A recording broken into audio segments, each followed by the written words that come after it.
इस वक्त एक प्रेस कॉन्फ्रेंस में आपको सीधा लिए चलते हैं।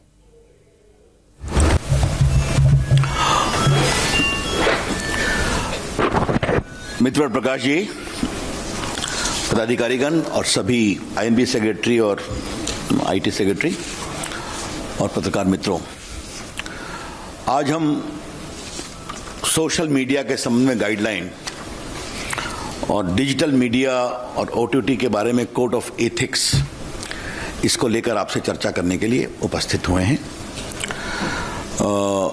ये आपको हम बता दें कि जो सोशल मीडिया है, बाकी इंटरमीडियरी है, उसके संबंध में जो हमने गाइडलाइन बनाई है नई, उसको मैं प्रस्तुत करूंगा। और अब डिजिटल मीडिया और ओटीटी के बारे में आईटी एक्ट के अंतर्गत ही हम लोगों ने वो एडमिनिस्ट्रेशन आईएनबी को सौंपा है।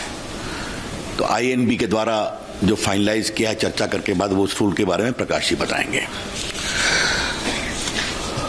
Late me first lay down the ground rule very clearly. Social media is welcome to do business in India. They have done exceedingly well. They have got good business. They have got good number of users, and they have also empowered ordinary Indians. इसकी हम तारीफ करते हैं। व्यापार करें, पैसे कमाएं और सोशल मीडिया पर ऑर्डिनरी इंडियंस को आप मजबूत करें। आपका स्वागत है। The government welcomes criticism and the right to dissent. Let me make it very clear. And social media has been used to ask questions too.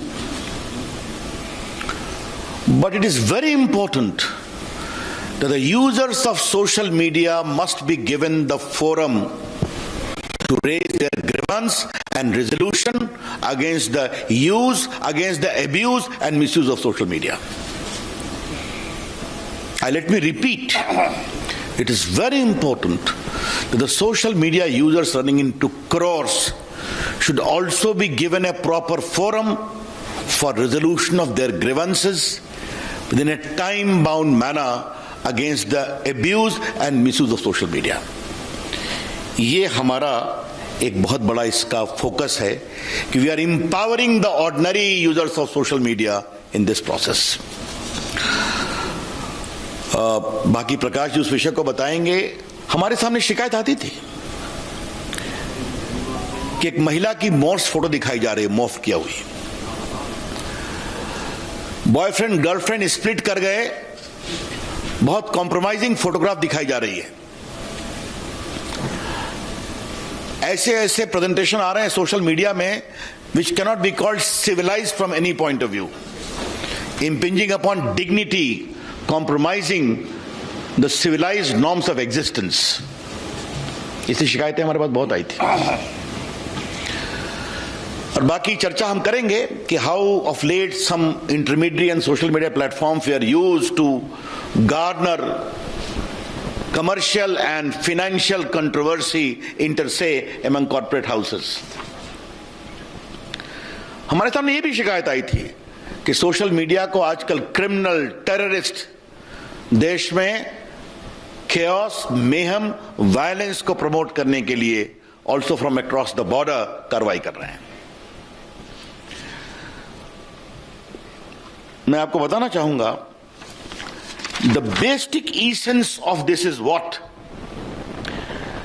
I would say it a soft touch oversight mechanism, where we are insisting upon the platforms to develop the mechanism and have a robust redressal of grievances.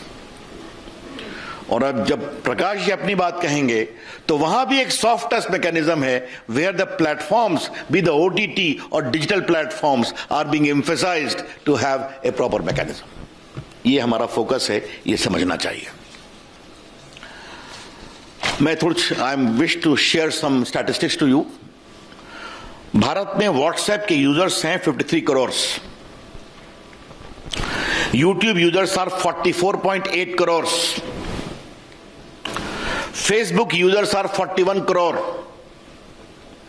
Instagram users are 21 crore and Twitter user are 1.75 crores. This is a good number. We are very happy about it. Indian users are using these platforms and they are also making good business case. Welcome. But what has happened, as I indicated in the very beginning, concerns are being raised over the years about rampant abuse of these social media platforms. ये आपके court के सामने बात आई है, parliament के सामने बात आई है, सिविल सोसाइटी ने बात उठाई है, और फेक न्यूज का तो ये हाल है कि आजकल मैं टीवी चैनल्स को देखता हूं कि वो भी एक फैक्ट चेक मशीन रखते हैं. जब प्रकाश जी ने यहां फैक्ट चेक शुरू किया तो हमने कहा नई बात है, but now I see many channels are having a fact check machine. Therefore this only confirms the rampant spread of fake news. और बाकी financial fraud, incitement to violence, ये सब चीजें चल रही थी. तो ये हमने देखा कि जो इंडिया में सोशल मीडिया का एवोल्यूशन हुआ है, many became as the intermediary, then became the social media, some became publishers overnight. ये भी अपने आप में एक डेवलपमेंट हुआ है, ये आपको हम बताना चाहते हैं. आज का हमारा rational and justification for new guidelines क्या है, मैं 4-5 पॉइंट आपके सामने रखना चाहता हूं और ये बहुत इंपॉर्टेंट है. आपको एक व्यापक प्रेस रिलीज मिलेगा. Supreme Court on 11 December 2018 in the Pranjwala case asked us to frame necessary guidelines to eliminate child pornography, rape, gang rape images, videos and sites in content hosting platform and other applications. Supreme Court ने फिर 24 September 2019 को मेरी ministry को direct किया कि please have a new guideline completed at the earliest. Our Secretary, Mr. Ajay Sani, had filed an affidavit in the court. He will be doing by this year beginning itself. Rajya Sabha में 26/7/2018 को calling attention motion हुआ था fake news पर, AB तो social media पर. And all the members of parliament urged me to take action, and there is my assurance on the floor of the house कि we will improve the entire guideline. और राज्यसभा की एक ad hoc committee की report है on 3rd February 2020 जहां पर pornography on social media, effect on children, hate content on social media, इसको लेकर चिंता प्रकट की गई थी.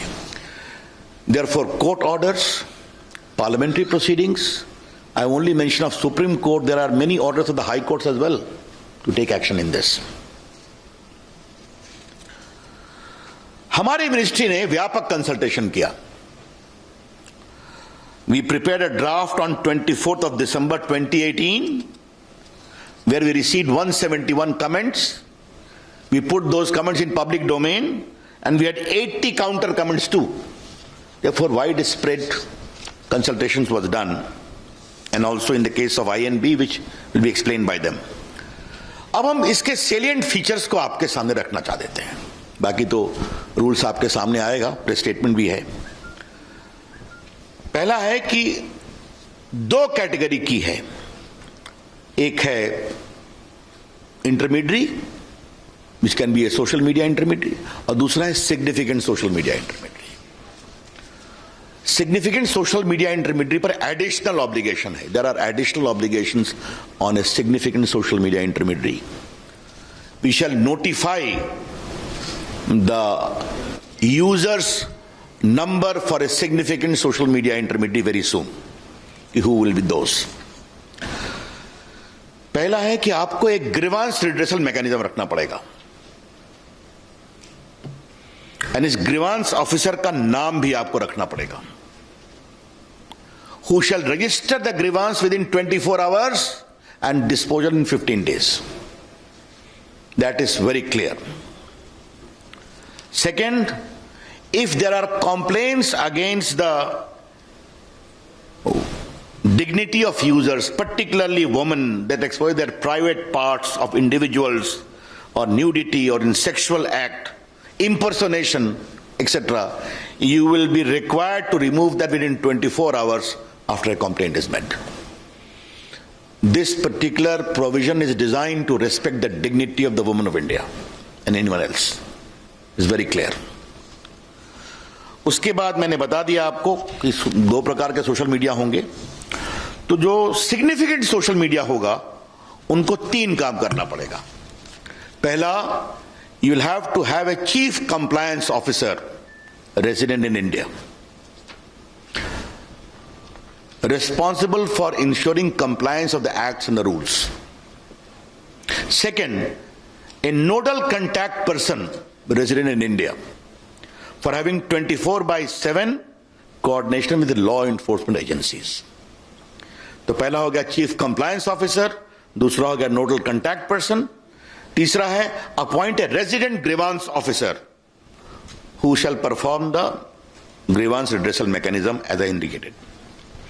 And next is, you must publish a monthly compliance report कि आपके पास कितने कंप्लेंट्स आए, आपने उन पर क्या कार्रवाई किया और क्या रिड्रेसल किया. Therefore, just to concretize, we are empowering the ordinary users of social media and other intermediaries. You must have a robust grievance redressal mechanism, instituting the complaint within 24 hours, redressal within 15 days. You must have a chief compliance officer for significant social media. You must have a nodal contact person. You must have a resident grievance officer, all residing in India. And you must give a monthly compliance report. ये बहुत स्पष्ट है. उसके बाद एक सवाल आता है फर्स्ट ओरिजिनेटर का, कि खुराफात हुई, but who was the creator, who was the first creator of the mischief? बार बार चीजें रीट्वीट पर ट्वीट होनी शुरू होती हैं, कई बार महम शुरू हो जाता है ऑन व्हाट्सएप, मॉब लिंचिंग में. तो फर्स्ट ओरिजिनेटर कौन है, इसके बारे में बताना पड़ेगा. This first originator will not, we don't like to have the content, क्योंकि कंटेंट तो बाहर आ जाता है, कई लोग ट्वीट रिट्वीट करते हैं. हु बिगैन द मिस्चीफ, ये आपको बताना पड़ेगा. ये मिस्चीफ अगर भारत के बाहर से हुआ है तो भारत में उसको किसने शुरू किया, ये बताना पड़ेगा. I repeat, the social media platforms upon being asked either by a court order or by the government authority will be required to disclose the first originator of the mischievous tweet or message, as the case may be. And this should be only in relation to sovereignty and integrity of India, number one. Number two, security of the state, public order, relations with foreign states, or rape, sexually explicit material, etc., etc. तो आपको यह बताना पड़ेगा कि खुराफात पहले किसने शुरू की, उसको आपको जानकारी देनी पड़ेगी. यस. और ये सब उसी अपराध के बारे में होगा जहां 5 साल से अधिक की सजा है. I explain to you. बाकी उनका एक फिजिकल देश में एड्रेस होगा. इसमें हम एक और प्रावधान कर रहे हैं कि आपको एक वॉलंटरी वेरिफिकेशन ऑफ अकाउंट्स का इंतजाम करना पड़ेगा. Social media, not the government. The social media platform must have a provision for voluntary verification mechanism of the users. क्योंकि आप मोबाइल से करते हैं, बाकी से करते हैं, आपको बताना पड़ेगा. और एक अंतिम बात है कि 2 बातें कहूंगा कि अगर कोई अनलॉफुल इंफॉर्मेशन आपके प्लेटफॉर्म पर है, again if there is a court order or appropriate government directs that, तो आपके law and order, integrity of India, sovereignty of India, etc., etc., तो आपको उसको हटाना पड़ेगा. एक अंतिम बात आपको बताना जरूरी है कि आपको रिमूव करना पड़ता है अपने, आपका हर ट्वीट हटा देते हैं, आपका फेसबुक से एंट्री हटा देते हैं. तो अगर कोई significant social media intermediary remove और डिसेबल करता है किसी यूजर के कंटेंट को, तो आपको उसको इंटीमेट करना पड़ेगा, उसकी सुनवाई करनी पड़ेगी. If you seek to remove the और disable access to the content of any social media user, you are required to give him reasons and also hear him. ये हमने एक प्रोविजन रखा है. मित्रों, ये जो सिग्निफिकेंट सोशल मीडिया के लिए जो हमने कानून बनाया है वो 3 महीने में हम लागू करेंगे. ताकि वो अपनी मैकेनिज्म को इंप्रूव कर लें. We'll be giving a window for 3 months for Signal social media, and the rest will come into effect from the day the rules are notified. That's all from my side. Over to Prakash. Ravi ji बहुत धन्यवाद. जैसे आपको पता है कि नई technology